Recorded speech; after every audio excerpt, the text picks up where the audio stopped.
আসসালামু আলাইকুম বন্ধুরা, ঈদ মোবারক। আর এই তো আমাদের গরুর মাংস এসে পড়ছে। আমরা যেটা ভাগে দিয়েছি সেইটা আর কি, ভাগের অংশটা। সেই সকাল 10টা থেকে গরু কাটা শুরু করছে, আর এখন বাজে 3:30টার ঘরে।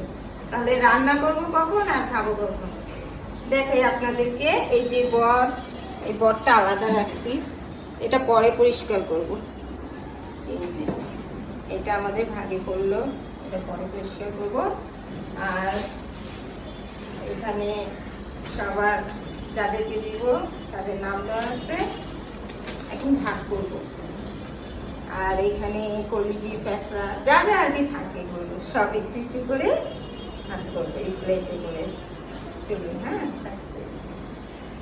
প্রথমে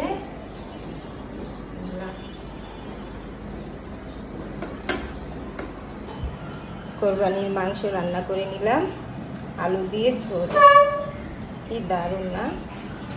আর সাথে পোলাও। এই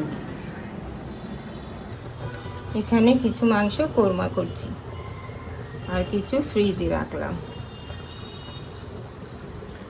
আর খাওয়া দাওয়ার পর বট নিয়ে বসবো। এতটুক পড়ছে আমার ভাগে বট, এটা পরিষ্কার করতেই তো কতটা সময় লাগবে।